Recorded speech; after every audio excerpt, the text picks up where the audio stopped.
a nice program about the Doty Island Driving Park. I didn't know there was such a thing until I heard about this program. Perhaps you didn't either. The people presenting tonight are Jeff Heimerman. Jeff grew up on Doty Island in the 60s and 70s, moved away after graduating from Lawrence University, worked for the EPA with his wife, Sarah, returned to this area in 2018. I guess the reason he returned is because his wife is from Neenah. I've had the same experience. Lucky girl. Assisting, oh, by the way, Jeff is a member, Wait a minute. go ahead, a board member, excuse me, I want to diminish him, of Sure you did. both the Neenah and the Menasha Historical Society. Assisting him with this presentation tonight.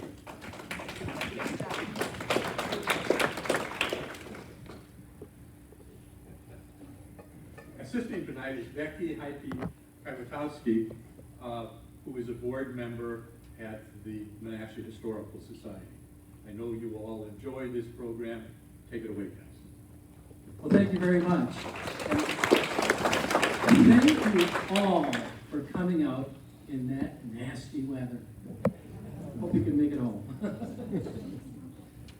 I like to have fun when we do these things, so when it stops being fun, I'm not doing my job.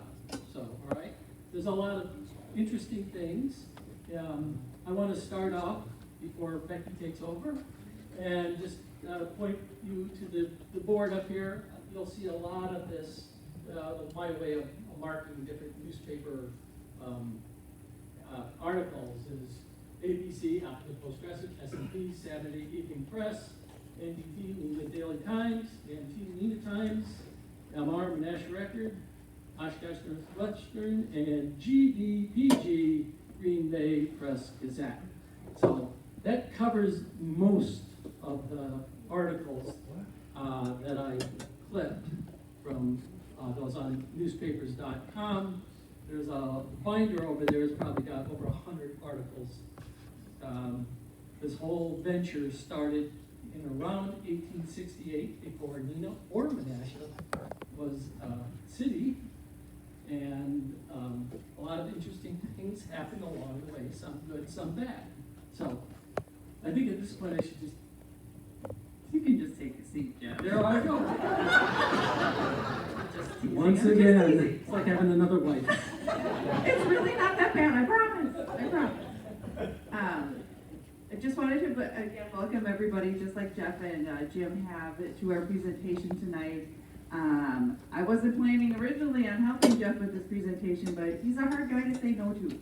So I said, okay, I'll come back one more time. I mean, pretty soon you guys are going to get sick and tired of listening to me with all these presentations. But it's fun to be able to come back and visit all of my friends, and I'm so glad that you guys are all here tonight. All right. When we first did the very first Hidden History of Doty Island, way back in 2019, one of the slides that we talked about was sometimes our community's history is hidden right here in plain sight. Back in September was when we did our very first Hidden History of Doty Island. We've taken a look at all different kinds of aspects of the things that were on Doty Island. Everything from the Winnebago Day School, the Whiting Boathouse, trains and depots, the Walter Brothers Brewery, and pretty much anything and everything in between. If you've missed any of those installments, they are available on the YouTube channels. Both Neenah Historical Society and Menasha Historical Society have YouTube channels. There are different videos on each one, so I encourage you to take a look at both of them so you don't miss out on any of the cool things that we've found so far.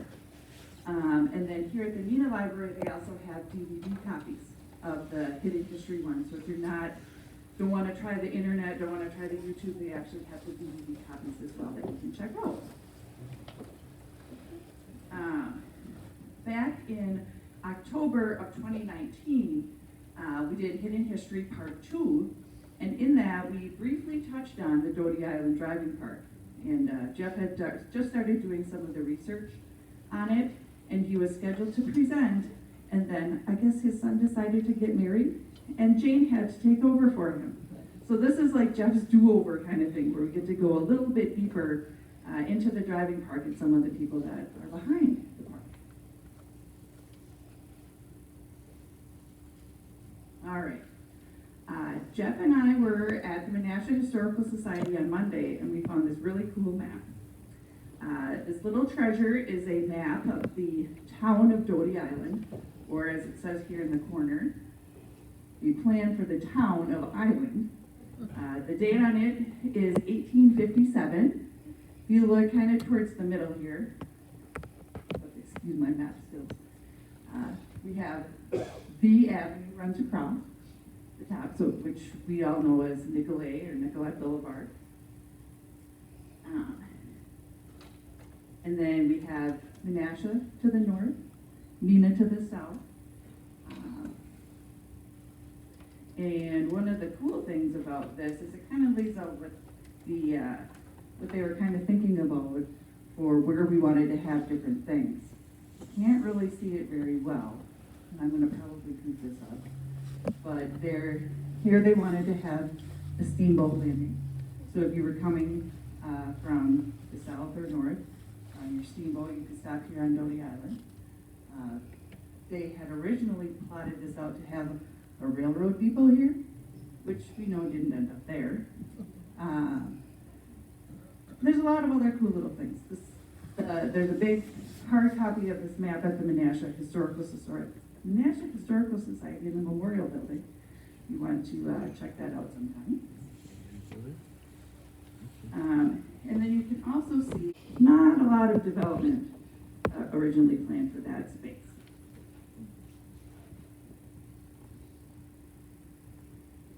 All right, before we kind of get too far in, we want to take a look at what was going on like nationally and here in the Neenah Menasha area.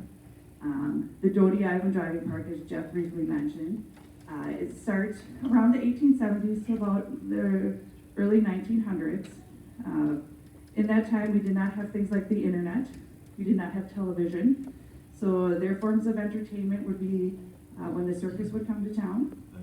There would be vaudeville acts or plays at some of the theaters or any of the larger spaces. And the sports that were popular at the time included things like baseball, basketball, boxing, and horse racing. Also at this time, we don't have fancy roads. They're all dirt roads, and of course we don't have cars quite yet. So we have our horse-based transportation. Towards the end of this period that we're looking at, we're seeing some technological advances that include things like bicycles, electricity for like residential areas especially, sewer and water, automobiles, and nicely paved streets. For those of you who didn't know, like the very first time I heard of the driving park, wasn't sure what that meant. Basically, it's just a common place where people would go to watch a race of some kind, whether it be horse races, running races, bicycle races, whatever kind of race, and they would be like in a circular or oval shape. And as Jim and Jeff both mentioned, Neenah becomes a city in 1873 and Menasha in 1874. And right as we're starting thinking about the driving park, the Neenah businessmen originally are involved in things such as flour milling, paper mills are just starting up. You've got the wooden ware production in Menasha with Menasha Wooden Ware, and lots of lumbermen. Many of these businesses, as they're becoming more successful, the owners are still here in the Neenah Menasha area, so they have a little extra money that they want to spend. They want to invest in the area. All right, I'm going to let Jeff do this slide. You have your notes up here. Come here. Oh, right, thanks. So the driving park was located in the most northeasterly section of Neenah that you could possibly be on. And if you look, this is a 1938 aerial, first one of its kind, and you could actually see the oval racetrack. Right there. I don't know if you can follow my finger. But that's where almost all the action that we're talking about took place. And to this day, it's really not all that built up at all. And we'll get to that at the end. So, at any rate, probably should have read what I was supposed to say. So the land speculators such as a guy coming up, Benjamin Franklin Moore of Fond du Lac, James Doty, Wayne Doty, and Charles Doty owned large swaths of this land. So I always wondered in this research that I've been doing is how a guy from Fond du Lac even knew that this was there, much less own the land. And so he's coming up prominently throughout the early part of this.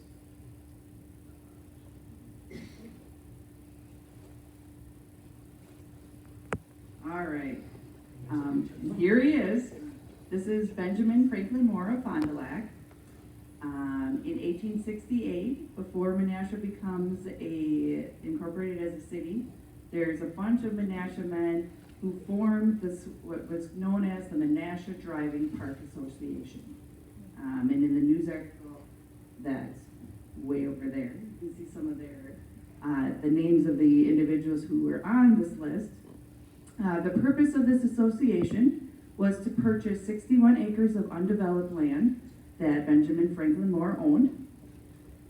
If you look closely at some of the names on here, Jeff, you're going to have to help me with some of the Menasha. So if you count them out, there are about 49 different people contributing, from the richest guys, $600, and from the lower guys, $50. But this was and a lot of other things were going on at this time too, including the building of the National Hotel in Menasha and the railroad system from the Wisconsin Central Railroad. And by publishing this article, they're trying to encourage their friends and neighbors, hey, we think this horse racing park is a great idea. We hear about it in the newspaper from, places all around town, and we want to have one here so we don't have to travel to like Green Bay or Appleton or any place like that. And as Jeff said, the village of Menasha, at the same time they're trying to build this driving park, they're also interested in getting a hotel and to get the railroad in there. So there's a lot of different things that the men of Menasha are interested in trying to get set up and established to make their city a great place to live.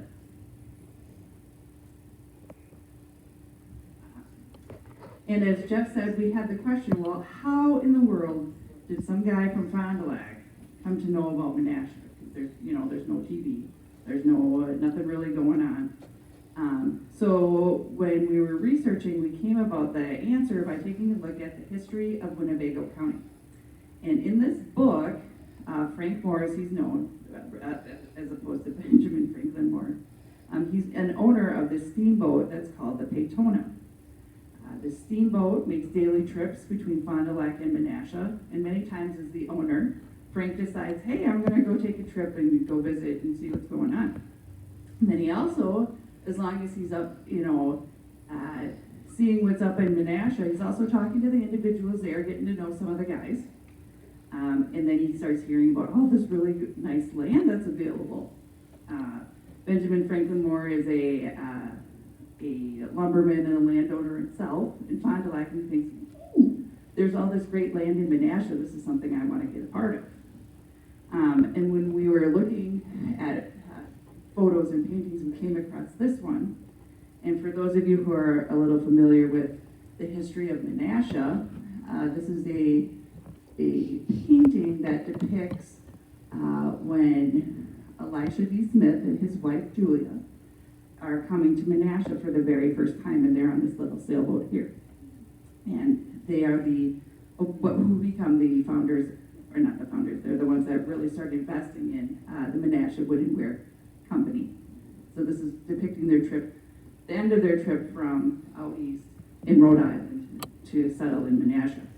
And the interesting part about this is the boat that you see back here in the background.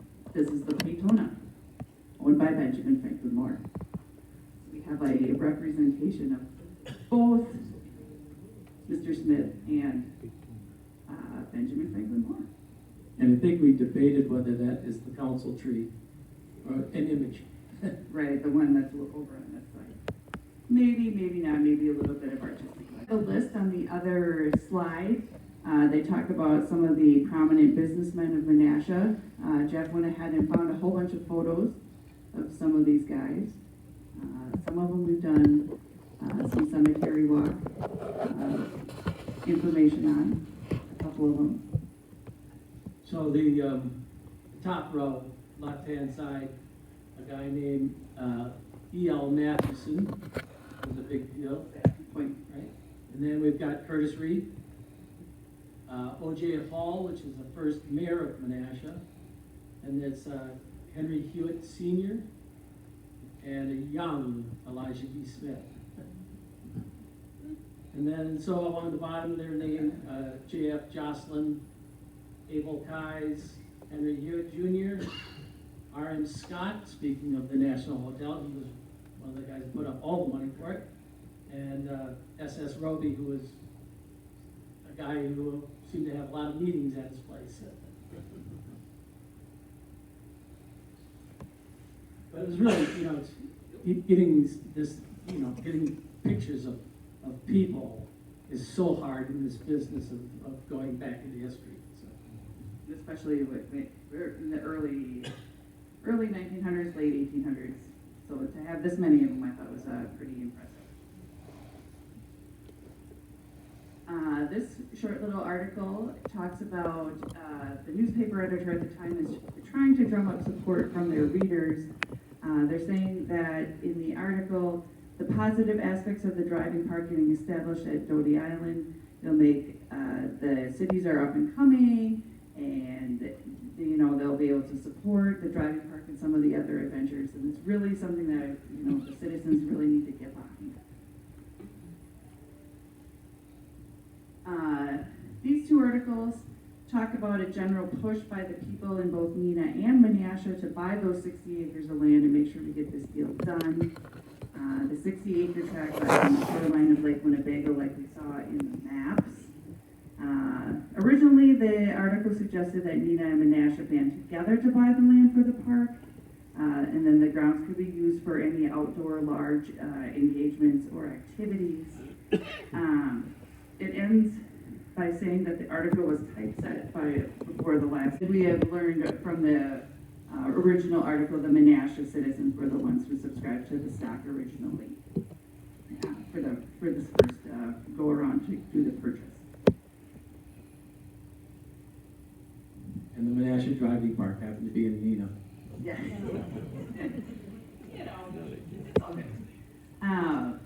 Jeff decided also to take a look at, to go visit the Register of Deeds in Oshkosh, because, looking at old newspapers wasn't fun enough. He decided to take a look at some other legal documents.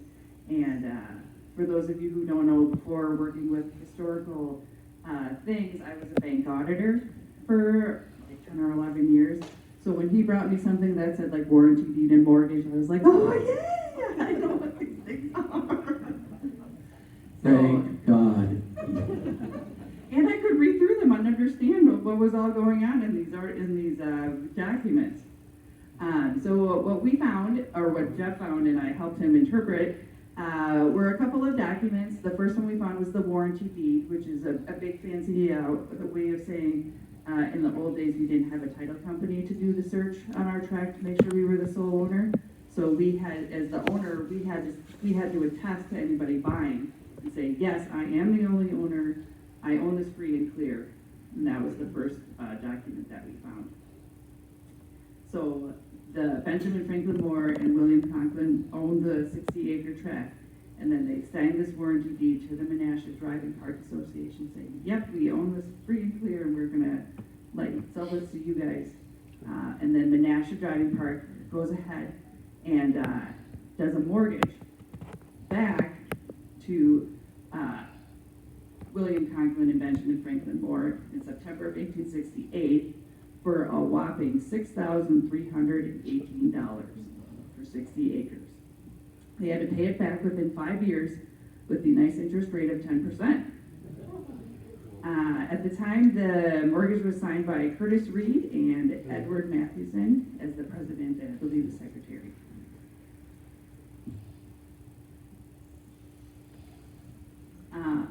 What? The only thing that I was going to interject here is that ultimately turned out to be 20 acres of land that was purchased. And the rest was probably the places where Gilbert Jones and the guy from Kimberly Clark, come on and help me. Mahler, thank you. That area of the park, which was not a part of this piece. All right.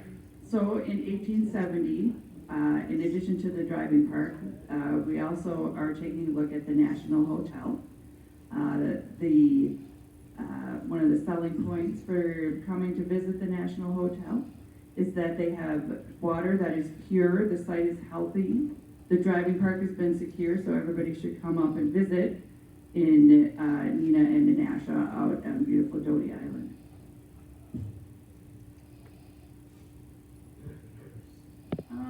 These couple of articles are talking about, this is trying to encourage the citizens, like, hey, if we get these parks done, make sure that you actually go and visit what's going on, to make sure that the parks are successful. We don't want to just buy, set up everything and have nobody come and visit. They're also talking about if they have the driving park and this other outdoor spaces that they can hold some other exhibits, including the first exhibition of the Fox Valley Agricultural and Mechanical Association. And it just talks about that Doty Island is a delightful spot to visit.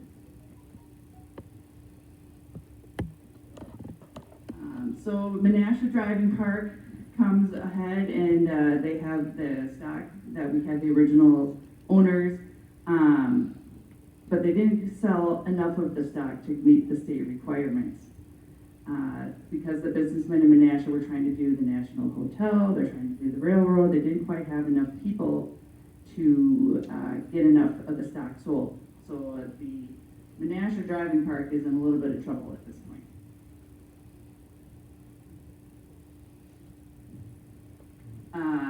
Then we find this little article, which is a request for a sheriff's sale, which usually indicates, uh-oh, somebody didn't pay their mortgage. The sheriff's sale was brought about by a woman whose name is Julia Brand, also from Fond du Lac. She probably heard about this wonderful land on Doty Island from her friend Benjamin Franklin Moore, and is like, hey, if they're not paying their mortgage and everything, we want to see if we can get this land. William, her husband, William Brandt, is Julia Brandt's husband. He was also a lumberman, just like Benjamin Franklin Moore was, also a land speculator at the time. But he had passed away by this time, and Julia was very much interested in all the land that was around, and she wants to buy some more. So she's saying, Sheriff, let's go ahead and get this auction of the land that isn't being paid on, and then they take it to a sheriff's sale. And that all happened at the National Hotel. And then as a result of the sale, Benjamin Franklin Moore owns the property back again, because he liked it so much. So now Benjamin Franklin Moore now has those 60 acres on Doty Island back again. He's still in Fond du Lac, but he's still thinking, I can still get something good for this. And then there's businessmen in Neenah and Menasha that are thinking, we still want this driving park. This is still a good idea. We're getting our businesses are becoming more successful. We still want to have this driving park. And then the good thing is the railroads are done. The National Hotel is now done, and people are coming to visit. So now we have a little bit of extra money.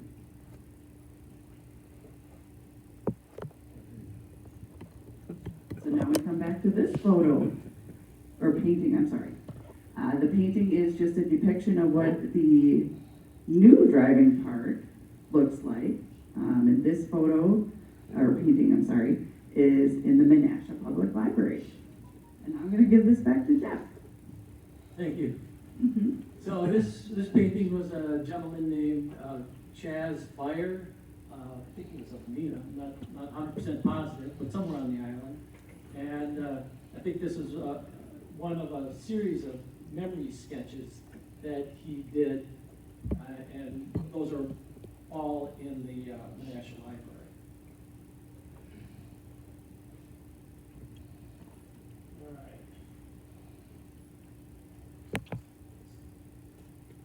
You're gonna pick up the pace, I guess, huh? I'm sorry. No. So, what ended up happening related to, as you see, we've got nothing but articles here, so hopefully it's not boring you to hell and back. Benjamin Moore came to town and allowed the Driving Park Association to buy the east 20 acres of his 60-acre tract. A new stock company was created, the organization perfected. It adopted the name of the Doty Island Park Association. The officers were President C.F. Felton, Vice President F.C. Shattuck, these familiar Neenah names, I always like the ones with 3 digits, A.H.F. Kruger, otherwise Fred Kruger, or Frank Kruger, F.C. Shattuck, George Dodge, and Miles Wheeler, and John Roberts. And John Roberts, I know well from doing research and a presentation on the Roberts Resort. So that's what was going on. So here we go. So the surveyor Palmer of Oshkosh laid out the track yesterday.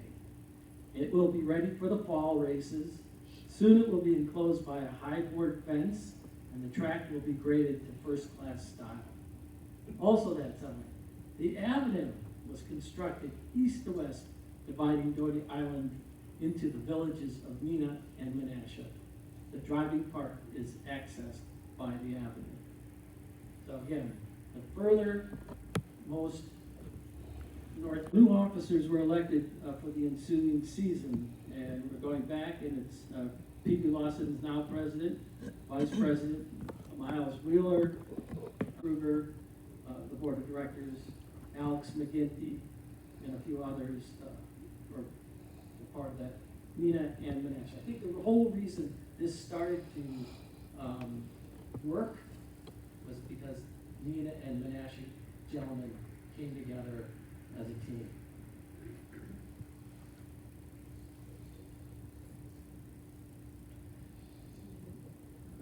So, Mr. Page of Oshkosh was on the ground with his horse Akbar. O.W. Clark of Appleton owns Longfellow. From the few articles available, it seems that Mr. Clark, Longfellow, and Mr. Page of Oshkosh, Akbar, will see the trot well into the future. George Morris, the horse trainer of Doty Island, is now open in his boarding stable. June 16th of 1881, the Seventh-day Adventists take over the driving park for the week. And there was a couple of those that happened over time. They erected a 2-center pole canvas tent surrounded by smaller sleeping tents for the families. And I think you saw some of those smaller sleeping tents that were up in the slideshow. We're getting there. So once you get into the 1880s, it's hanging on by a string, I think. This guy, Seth A. Bowe, was a veterinary surgeon, plans to open the track for the fall races. And I think depending on what part of the season it is, that affects people's decisions as well. So some people like the fall season better than the summer seasons for working the park. At any rate, Seth Bowe was also, he was a sharpshooter for the, or later known as the Illinois 66th Volunteer Infantry for the Civil War. So I thought that was pretty cool. He is on the left up here, and this is his brother Prosper. The crowd was large this PM. The horses entered into the 3-minute race where Bismarck Chief, Lady Benton, Fred A, and Kitty A. In the free-for-all, Princeton Boy, Little Mac, Colonel Cloud, and Oshkosh entered. Princeton Boy won the first heat. I'm not really including any of the races, hardly any of the races. So let's just. Now I think about 1883, distant, troubling waters ahead. Seth Bo is trying to make this all work. He's got giving people lessons themselves. He's got horses that he's training, and if you can get the subscription paper to secure funds sufficient to pay the expenses thereof, that's what he was facing. The same as being liberally signed by our citizens. A park should be open for a finer piece of, or a drive on the evening is not to be found in Wisconsin. It is hoped that Professor Bo will secure sufficient funds to open and keep the track up in repair. So again, we're just on to more problems. So, Professor Seth Bo is making arrangements to open the driving park for this coming summer, which would be 1883, and is circulating a subscription paper to secure funds sufficient to pay the expenses thereof. I guess I was one ahead of this. Promptly within a few days, and by their season tickets, so to raise the amount of money that is necessary to keep the track safe.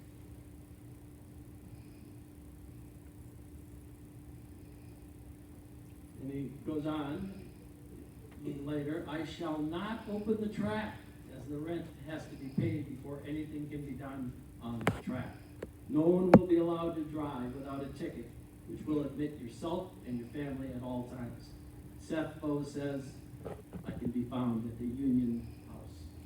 I guess that's downtown Neenah, right on the corner of Commercial in Wisconsin. Where'd these guys all come from? Oh, now we start getting into the era of entertainment. So in 1883, there was a race that was going to be done for 2 female horseback riders. I think they're distance riders, Mrs. Wall and Mrs. Tennyson. The novelty of a 10-mile race between Mrs. Wall of Michigan and Miss Tennyson. These are the ladies who raced at the fair at Oshkosh a week from, a week from next Wednesday. And then we have the one tragedy that came about. A guy named William Bailey, who lived in the 4th Ward of Neenah, worked with P.B. Lawson in the barns. William, whose fall from the loft of the driving park barn last August was noted in the Neenah Times, died yesterday from the effects thereof. His skull was fractured by the accident. His funeral will be held tomorrow. His age was 50 years old, and he leaves a wife and 5 children. The funeral is from the home of his brother, Jerome. Moving on into the mid-1880s, if tomorrow is dry and fine, the track on the driving park will be in good condition for the races. The largest crowd of people who ever attended the races at the driving park were on the grounds yesterday afternoon. And a greeting from an old friend from Menasha, Mr. C.S. Felton, one of the boys on the road representing a Chicago clothing house. There. Baseball comes to the driving park. 1885, another sort of exhibition. This time it was the Young Ladies Baseball Club. Bells of the Bat and Daisies of the Diamond. They took on nine men from a Neenah club. I don't think they were There's just 9 men coming together for that. So they're reaching out for other kinds of entertainment. Yeah. Several baseball games take place between the Neenahs and the Menashas. Horse races start to become less frequent. Managers of the driving park invite all to use the driving park at any time without charge. And so this is 1895. Trotting and pacing races at the driving park on the I don't have any notes in this. Oh yeah, several of the men who ended up having this. So William Stridey was a farmer down in that area. He owned the land for a year, followed by John Strange, who wanted to put his straw for his factory in that area. Another Neenah entrepreneur, he ended up buying it for a year and using it, and he wanted to, what was it again? He wanted, he wanted to find a sale to the Chautauqua Assembly, and if that stock company capital is raised in Athens, it means the purchase of the Peabody Farm, blah, blah, blah, blah. Anyway, he finally came to Charles R. Smith, who we now all know as one of the sons of Elijah D. Smith, and notably, probably the richest man in Wisconsin in that time period. And I think in his will, or his estate was valued somewhere between $2 million and $8 million in what was 1960 when he actually died.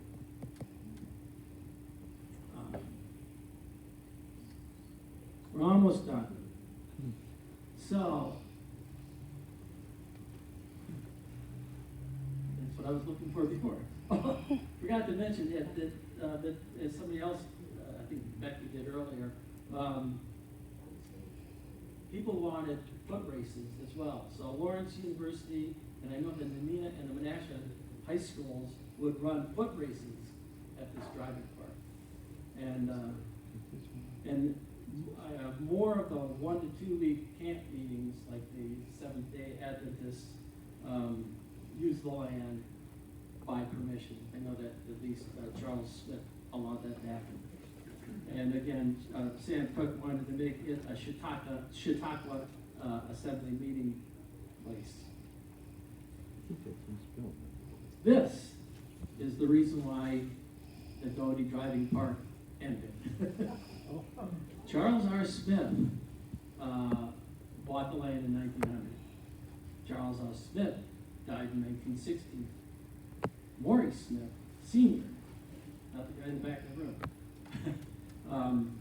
he married Catherine Lawton Ives Smith of Savannah, Georgia, and moved into this brand new house in 1917. They lived there until they died. Maury in 1964 and Catherine in 1967. This was right on the water, and it was like the only house along the water, except for one I'll mention later, and I'll point to this. Anyway, this is, you might be able to tell, but this is the backyard, and because the whatever they're called again, they're just the shades, so that they awning, thank you, and she's out there. So yes, they lived there until they died, Maureen 64 and Catherine 67, enjoying the solitude with no other house on the old driving park property. So, hope you enjoyed the evening.